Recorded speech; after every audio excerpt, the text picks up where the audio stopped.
Good morning, Michelle. Good morning, Matt. Good morning, everyone. Happy to get started whenever you are. Yep, all good. Yeah, All is let's good on my let's end. go for it. All right. Well, hello, everyone. Again, happy Monday and welcome to our AMCC National Call. I believe today we are in tune to hear from NASA, a NASA program with this small business transfer, and also the CNC Career Network. But before we get into all of that, I'll pass it to Matt Bogosian for some updates. So, Matt, the floor is yours. Great. Thanks, Michelle. Good morning, everyone. November 25th. Happy Thanksgiving week. This is our weekly 30-minute call, same time every non-holiday Monday, 11:30 Eastern Time, 10:30 Central, 9:30 Mountain, and 8:30 Pacific. Yeah, happy Thanksgiving. We got a lot to be grateful for, including being together for these short 30-minute check-ins. And then they go with the weekly update newsletter, and these two things make for a consistent thread of connection to remind ourselves whatever perch we happen to occupy in public, private, nonprofit entity, wherever we are, working together to improve our work streams to strengthen American manufacturing is critical in regions around the country. Growing here together, sharing stories and evidence it's been a great 10-year journey, and feels like we're making a lot of progress, and we're seeing the evidence of that. The smarter evidence-based strategies are evolving, but it matters about connecting with each other, building trust, and doing the work that we're doing. So I'm grateful for that. I'm grateful for all of you guys here on this Thanksgiving week. So in addition to the two weekly things we do, of course, we do AMCC road shows where we kind of test the proposition of the three lens framework and share information about what we've learned. And those road shows are co-created by regional leaders who want to learn what we've learned over the last 10 years all together, and sharing best practices, and then we hear back from them cool things that they're doing so we can share nationally. Next week we'll be in Texas. And I see James there from Rio Grande area, and others from Texas. If you're going to be in Austin, San Antonio, or Dallas areas next week, please let us know. We also have a national in-person activity. We're co-creating this year's Manufacturing Momentum Summit and Workshop, thanks to our National Association of Counties and a sponsorship by NIST. It's great. We're going to be together. If you want to have virtual access to day one to see those panels, David Van Sicklen, our operations director, can put that link into the chat. And in all of these venues that we're talking about, the weekly calls and newsletter and the road shows, we have a podcast too, and all of that. We where we are, and we keep testing the proposition, is looking through these three lenses: the kind of the what, the how, and the why. What are the key manufacturing industries important to long-term American prosperity?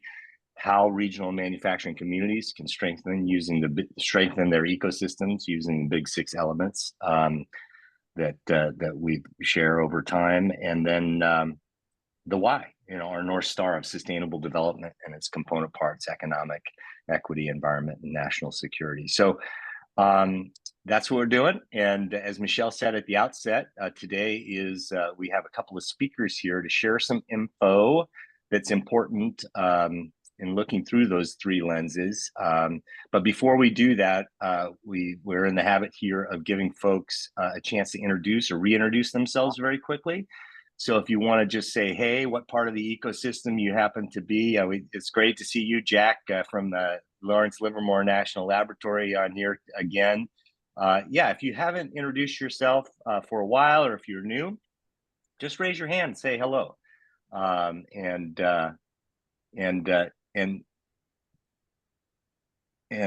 We'd like to hear where are you in the ecosystem, and just as you might also know, we call people out too. So James, I called you out earlier. You're in Texas. Introduce yourself. Model how it works. Yeah, thank you, Matt and David. Good morning, everybody. I'm a professor at UT Rio Grande Valley, and we are managing a defense consortium called America's Additive Foundry Consortium, focusing on the custom forge and supply chain, especially for the Department of Defense. And glad to see you. And Matt, I know we're gonna have another event in Austin. I'm going there in person. So see you next week. Sounds great, James. Thanks. Nice job. Anyone else want to introduce themselves real quickly before we turn to our speakers here? Okay, let's turn to our speakers then. And Ben, I see Ben from Maryland just dropped his name and affiliation in chat. That's great, Ben. Thank you for modeling that. Use the chat, you guys. That is super effective way to connect with other people. You can put your email in there, do separately or to however you want to do it. Share best practice links there. That's always been an effective engagement tool.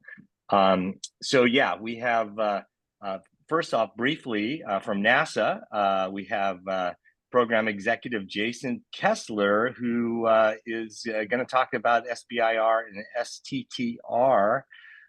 Jason, delighted to have you in the AMCC network, and yeah, tell us more about what you got available there. Yeah. Perfect, Matt. Thank you. Good morning, everybody.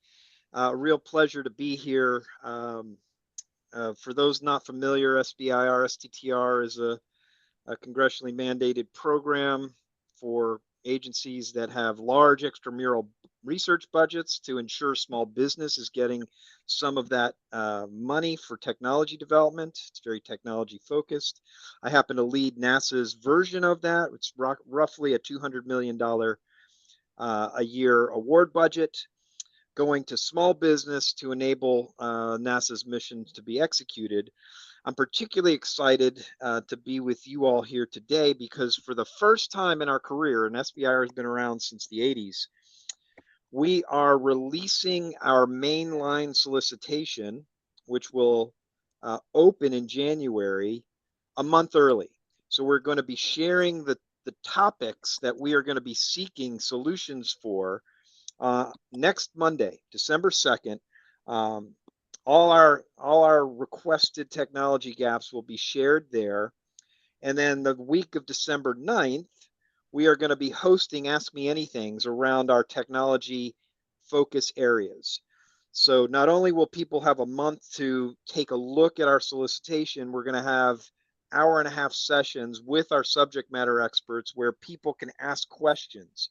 Because one of the complaints that we've heard is we put out a solicitation and people don't necessarily know exactly what we're asking for. And so trying to make it easier and better for the small businesses, we're going to have these sessions the week of December 9th for folks to ask questions. And so I will put in the chat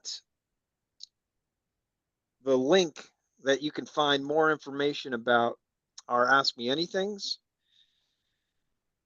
And you'll also there be able to find the solicitation when it hits, the pre-solicitation when it hits the streets Monday.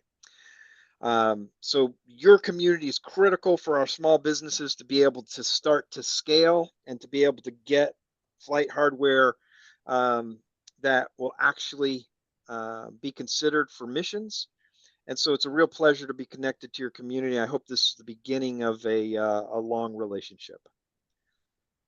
Likewise, you, Jason, delighted to have you on and be participating. Your office, like we have a lot of, we call them BFFs. So now you're a new BFF. Great. Yeah, because, this Manufacturing Momentum Summit that we're talking about that's going to be in a couple of weeks. One of the reasons why this is so important is because there's so many different agencies in the federal government, not to mention state governments, et cetera, but so many federal agencies that have an important manufacturing related equity. And it's not woven together in any kind of, it's up to the regional leaders. It's up to the regional leaders, a lot of people that are on these calls here, that it's incumbent upon them to weave that into some kind of rational cocktail of activities, Mhm. and it's tricky. And so the more that we have leaders like you with federal, in federal agencies that have an important, manufacturing related equity, talking with each other across the federal family, but also with regional leaders and other nonprofit and for-profit stakeholders, the more, I think, the farther we're going to get faster. And so thanks in advance for Beautiful. your engagement. Yeah. You bet. Thank you for the If you time. could, yeah, and if you could put your contact info in the chat, if Yep. that's cool, Absolutely. and continue the engagement on the chat. That's great. Will do. And please feel free to kind of study what we're sharing and give your Okay. take on it. Right. This Perfect. is a back and forth. That's the only way we've made progress, Jason, is really Okay. having engagement, back and forth. So your take is super important to us as we go forward. Very good. Thank you, Matt. Yeah, thank you, sir. All right. I want to now turn to our another speaker here, a BFF of another sort, Daniel Weirman, who we met on an AMCC roadshow some time ago in California at the Lacey Institute there in terms of trying to strengthen American manufacturing. Daniel has a long history. He's done work for years working at Goodwill in Southern California on apprenticeships, and now has an effort going on. He's going to talk about here about expanding career opportunities, with this CNC career network. So, Daniel, welcome, and tell us more. Yeah. Awesome. Thanks so much. Really appreciate it. Hey, MCC family, and happy Turkey Week. Hopefully everyone's going to gobble up a lot of turkey coming up at the end of this week. So very happy to be here. Do you guys see me right now all zoomed in? Perfect share screen. All right. Thank you so much. All right. So today I kind of want to take you guys through just the building of something called a regional career network. It's basically a talent pipeline regionally. And we're going to kind of zoom in. We're going to see the forest, and we're going to kind of zoom into some of the partner problems and then some solutions inside of these career networks. So I'm going to take you through a brief presentation. So apologies, I'm going to fire hose you guys with a lot of different information here. So we'll hopefully have time for some questions at the end just to make sure it's all clear. So quick background on me. I came from aerospace manufacturing. I worked for a CNC shop doing talent acquisition and also training. I ran a Department of Labor apprenticeship program from Goodwill, Southern California there, and a DAS, California State Apprenticeship Program for CNC operators and machinists, some manual, some lathe, and some mill. Also quality control inspectors. So I ran that program, and then loved it so much that I went over to Goodwill, Southern California, and started doing it for a bunch of manufacturers in Southern California. Saw about just under 100 apprentices start an apprenticeship program, and around 40 to 50 actually complete it in Southern California, which was awesome. And since, that working with a lot of the companies and all the different educators and going into the nonprofit world and funders, I made my own company, the CNC Career Network, because I saw a lot of where all of the failings go and how people are trying to communicate. And all the different folks here all speak a different language, whether you're working for the government, a school, and you're a dean or a teacher or a company. Everyone speaks a little bit of a different language. So I was trying to bridge that gap for everybody. So like I said, this is in the advanced manufacturing sector and CNC careers, but you can use this and use your imagination. This works for anything, these regional career networks. Inside of a regional career network, you have just a couple of partners. One is the companies themselves, the people that are looking to hire. You have the educators that are training those hard skills and often soft skills too for the next generation coming in. You have the organizations. These are the nonprofits, the high schools, the charter schools, all these different organizations that are gathering career seekers with school counselors or different folks like that, particularly like, let's say, a nonprofit veteran program, people coming out of the military looking to re-career. And so you're gathering them all up, career seekers, and then you move them on to be educated and then bring them over to companies to be hired. And of course, the career seekers themselves. These are all the people that make up a regional career network. So it's very simple how these networks work in practice. You have the companies that want to hire, the educators that want to train, and the organizations that are gathering up the different populations.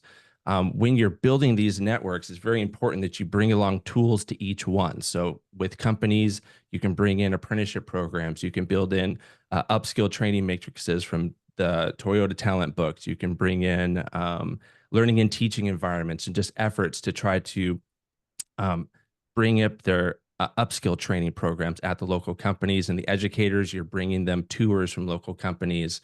You're bringing in folks from the organizations to come take the tour of the education facilities. There's lots of things that are happening in a regional career network, but the basics are super simple. You're just connecting one organization, one nonprofit, one program, bringing them over to a local hard skill trainer that's training those skills that a company needs locally. One of the other things that really used to define these networks is how far can a career seeker really drive from their home over to get trained and over to get hired. That's how I define a regional network. It's really around that career seeker. To expand these, all you got to do is build out more. So you got more companies that are doing the hiring. Typically still one trainer in the region is what you want to try to focus on. And then over here to the left, you have the different organizations where you expand those efforts in bringing advanced manufacturing. This is one of the biggest problems that we have, just to highlight one very quickly, and that is America doesn't really understand what advanced manufacturing is, what CNC machines are, what these careers are. It's kind of been lost since the 1970s, 80s when we took away shop class out of the schools. So we need a lot of effort. That's one of the efforts that I'm doing, going out trying to talk to these organizations to teach them about what these careers are and show them the effort in their region so they can get kiddos or get different folks that are trying to reskill hyped about, wow, this is a great career, and then bringing them on through. So I want to zoom into some of the problems super quickly, and then I want to get to some of your questions and also solutions that you guys can do. Organizations, the biggest thing you really need to know about organizations is they're not a career expert. They don't know anything about your career. Most of the time, they know nothing. So you need to bring them tools. You need to bring them things that they can explain to their career seekers what manufacturing is and what particularly your style of manufacturing is. For the educators, it's just a student drought because those students and those different regional and in the region, the populace doesn't know that they exist. So they don't have a lot of people filling their seats. I've seen some programs that are doing really well because they do a really good job at creating momentum in their region and teaching the general populace about CNC careers. And then those educators will have a wait list. And then, of course, the companies, this is what I've done the most work in. Turnover costs. When someone comes in, they leave. I've had very personal experiences with that. Hiring the top student from a local JC out of a manufacturing program and then watching that student leave that company in 4 months. And I went, oh my gosh, what happened? And then I realized, of course, we didn't have an upskill training program. They didn't really see where they were going in their career. So they just took the quickest green field that looked better to them. And so then we started building up our upskill training matrices. We added apprenticeship programs, things like that. Local talent pipelines, plugging into those local talents so that you can hire into that. And then, of course, we all know the silver tsunami of brain trust that's about to leave all the companies and how we need to pass that down to our local, to our next generation. How are you going to actually do that? So basics here. Again, you got the companies that want to hire, you have the educators that want to train, you have the organizations that want to bring people to get trained and hired. I really want to touch briefly on funding and how this works in a region. All the nonprofits are out there and some educators are out there trying to gather in that funding to pay for their staffs and to pay for the training itself to bring people over into the companies. When you get companies to play with you and match that funding, that's when you really win. So if you can get 1, 2, 6 companies to put in $10,000, $25,000 into a region and match whatever that funding source is, that looks so good on the applications when they're signing MOUs, saying that they'll take the kiddos on tours and do stuff like that. That's huge. And that's what really brings a region together. Then After that, you can throw in apprenticeship and pre-apprenticeship programs and things of that nature, but not until you really have that solid structure and some sort of a funding mechanism going in the region to pay for the trainings, the hard skill training at the education level. All right, so I want to jump into a quick solution with the CNC Career Network in the last 3 minutes that I have before I get into the questions, just to show you how to make this connection happen.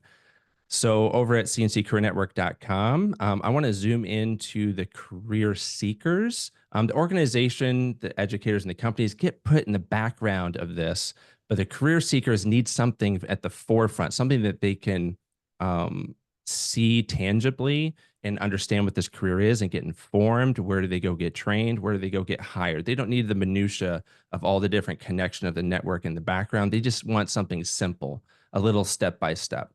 So the CNC Career Guide does that for all the career counselors and all the people and the organizations that are trying to promote the career. It takes them through what manufacturing is, through the manufacturing of a bolt that goes onto an Indy car, from design all the way through turning it into a blueprint and doing a traveler and going through the whole entire inspection process until it gets put onto a Indy car. And so this is what gives the general public a basic understanding of what these careers are. They sign up for the guide, then they get into the back of the guide, and this is going to teach them how to get a career. They go through into the back of the guide super simply. They can get informed more about what the career is by this first step here. More videos, just things of that nature. This is where the real magic happens in connecting the network in a region for the career seeker is they can get trained. All they have to do is click on their region. So region 1, region 2, we have 2 in Southern California that we're building. So San Bernardino, let's say they click here. Here's where they can get a virtual tour, a testimonial, and then they click this special button right here. And this is when they're actually interested. They can go and they can take a tour of that trainer. This is where all those regional partners start to actually connect. This is the rubber meets the road, guys. This is like what actually has to happen in a region for these efforts to take place. And then after they graduate this program, they can then click on the same region to be hired by the local companies. And these are companies that already have the relationship with that local trainer, right? So they can just click and apply. If they're moving, they can click on to a different region. So in closing with that, because I know we're don't have too much time, this is a regional career network. This is how you actually bring it all together. And then you can start layering funding mechanisms, partnerships, apprenticeship programs, things on top of it. But hopefully I'm super clear on that. You just need one organization, one trainer, one company to start, and then you can start building from there and developing internal career pathways inside of the companies, better training programs, and better funding mechanisms to bring everyone together. But this is what America faces as we onshore from China, as we onshore a lot of activities. Every region will have to do some version of this. It doesn't have to be exactly like this, but some version. This is what has to happen, like at the teacher level, the student level, the parent level. All these kinds of things we'll have to do. And the trickle down of all the funding hopefully reaches all that. So in the closing, no, this is it. great, Daniel. So if people have questions, I mean, I have right off the bat, you talked about so many different parts of getting to young people, getting to the kitchen tables, and all of that. But one you talked about is around having a partnership with a manufacturer to start with. Yeah. So what have you seen as useful tactics to break through to get that kind of skin in the game? Yeah. But so two right off the bat. One is if you have a way to, especially with funding, if you have a way to come in and help them build their retention rate. This could be with an apprenticeship program, although most companies don't want to start with that.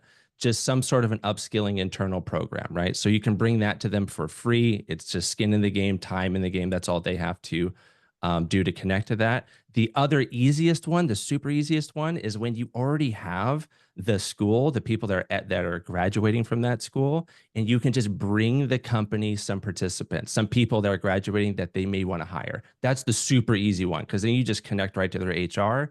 Then you can start the ball rolling. Perhaps they hire, perhaps they don't. Then you can bring that retention, all of those different tools to them to say, hey, do you want to increase your retention? How are you doing with that? And you can start moving on from there. And then the companies will slowly come along. Those are the two. Yeah, no, it's an important factor that you called out there. Yeah. So questions for Daniel. Dan, you can put your Sure. contact info in the chat for sure. That would be useful. Absolutely. And I'll just say in that last little part, as people come in for questions, there's a little link in there that you guys can use to schedule any kind of meeting with me that you'd like. If this is at all interesting to you, or you have more questions around it, apprenticeships, career pathways, how to build this stuff regionally, I'm more than happy. I'm an open book. I'll give you whatever I got. That's awesome, Daniel. Can you say a little bit briefly about what you educated me a bit about how Goodwill is everywhere, but it's kind of locally generated, and that it may be beneficial to connect with Goodwill, but it depends on the jurisdiction and all of that. Yeah, absolutely. Goodwill is developed in Southern California. That's Goodwill Southern California, and we've been in the apprenticeship space and developing aerospace manufacturing careers here for almost 10 years. And so they get private sources of funding from Irvine Foundation, Bomber Group.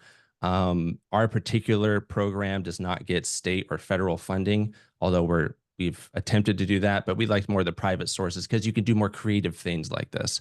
And you can start to develop various pieces and bring upskill training to companies and different things of that nature. So that's Goodwill's piece as a true intermediary, just trying to bring companies, educators, different local organizations together. And then, so and funding mechanisms, particularly trying to find the funding to supply to the trainers so that a career seeker can be fully funded to be trained. And even sometimes paid to go to training so that the companies can reap the reward of that as a skilled new entry employee.